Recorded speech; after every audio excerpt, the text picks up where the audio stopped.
It was early in my first playthrough of Elden Ring that I came across the Siofra River Well, a landmark that, at first glance, holds no particular importance. Located in the eastern segment of the game's starting region, Limgrave, the well is not dramatically distinct from any of the caves, ruins, or buildings that I had encountered up to this point. Upon entering the simple structure, I stepped on the pressure plate to activate the elevator contained within, and I began my descent. But as this descent continued and the fairly ordinary walls of the elevator shaft gave way to this visual reveal, haunting, unanswerable questions sprung to my mind. How deep does this go? Who built this? How did they build this? Oh my gosh, how deep does this go? What is this structure? Where is this taking me? How deep underground am I? The questions and my concerns simply kept coming. For over a minute, Elden Ring forced me to ponder these questions as I sunk lower and lower beneath the earth, until I finally arrived at the bottom. It was at this moment that I remarked out loud to myself, I think that was one of the coolest things to ever happen to me in a video game. To understand why I felt that way, and why I still feel that way after completing the game, we'll have to discuss the scope, horror, and beauty of Elden Ring's world, and how all three of those elements are masterfully highlighted by this single, unforgettable elevator ride.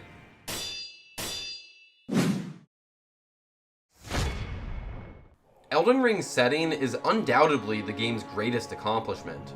Granting the player a true sense of freedom and exploration, the lands between are almost indescribably massive, yet impressively dense despite that. When I first started playing Elden Ring, the map of the world looked like this.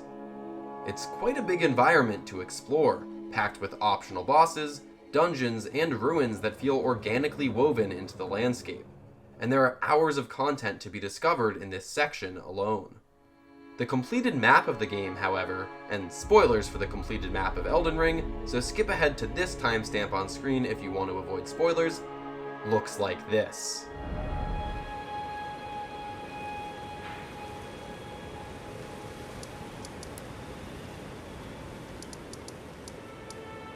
And that's just counting the above ground areas.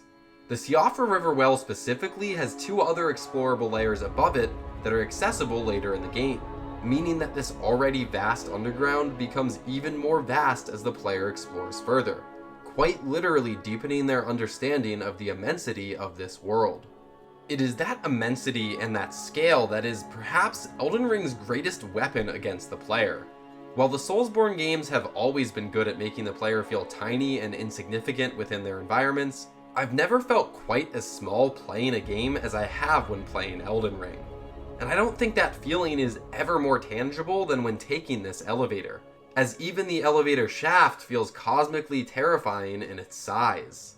Once I experienced this portion of the game, there was no going back.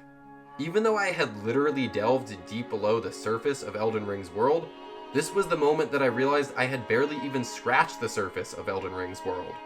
My preconceived notions about the magnitude of the game had been shattered. I didn't understand how large the lands between truly were, but I now knew that they were larger and more frightening than I could possibly imagine.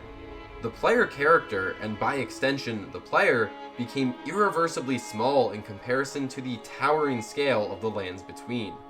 The architecture itself became hostile and unknowable to me, imbuing every environment with a deep sense of fear that no other video game I've ever played has been able to capture.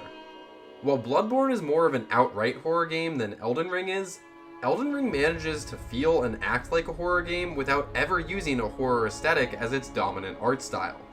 That's pretty darn impressive if you ask me. And that's not to mention the sprawling landscape that is the Siofra River. The view at the bottom of the well, and this region as a whole, is aesthetically striking and entirely unique from all other areas in the game. Gazing up at the star-smeared sky took my breath away, but the deeply unsettling score that plays here immediately put me on edge. The music communicated that I wasn't supposed to be here, and the enemies that fired arrows twice the length of my body from great distances reinforced this message. Most players, like myself, will come across Siofra River fairly early into the game, given its position in the world. As a result, it will be incredibly difficult and punishing, which adds to the terror of the situation. It's this blending of horror and beauty that this area excels at, as its horror and its beauty never contradict one another. In general, the scale of Elden Ring is just larger than From Software's previous titles. Often, standard enemies in Elden Ring can feel like bosses from the Dark Souls series, both in their viciousness and in their physical size, which further emphasizes how massive the lands between and its inhabitants are. To be clear, the lands between isn't an impressive setting simply because it's vast. It's an impressive setting because it's vast and deep. It feels both frighteningly sprawling and carefully curated, with each journey into a new clearing, path, or arena feeling perfectly framed to the player in isolation and as part of a larger whole. Even after pouring over 160 hours into Elden Ring, I'm still baffled by the extreme quantity of high-quality content that is buried in this game. I've deliberately left out any discussion about the lore of what lies below the Siofra River well in this video. While the lore of this area is very interesting, the player doesn't need to be familiar with it for this moment to impact them significantly. And that's what I love about this game, that even without a direct or traditional narrative, the environment is striking enough to instill serious emotion in the player. For all the tear-jerking NPC quest lines packed into the game, and for all the jaw-dropping spectacle that Elden Ring's boss fights provide, my favorite moment in Elden Ring is still an elevator ride. There's so much more that I want to talk about with Elden Ring, but I'll have to save it for future videos. The amount of build diversity and freedom of exploration gives the game an absurd level of replayability. I discovered so many new dungeons, areas, and bosses on my second playthrough that I completely missed on my first one, and it took me over 100 hours to beat the game. It's no exaggeration to say that Elden Ring feels endless, and it is a monumental achievement for the video game industry. Thank you very much for watching. Since Critical Rants recently crossed 10,000 subscribers, thanks for that by the way, I'd like to celebrate with an Elden Ring related stream. I was thinking of either just playing the game and chatting with you guys as I do, or ranking all the bosses in the game on stream in a tier list. Let me know what you'd prefer in the comments below. I know I haven't uploaded in a while, but I have some really fun projects in the works, including a video essay on the Batman, which will be up next, additional From Software videos, a video on one of my all-time favorite Superman stories, and much more. Until then, stay safe, take care of yourselves, and I will see you soon.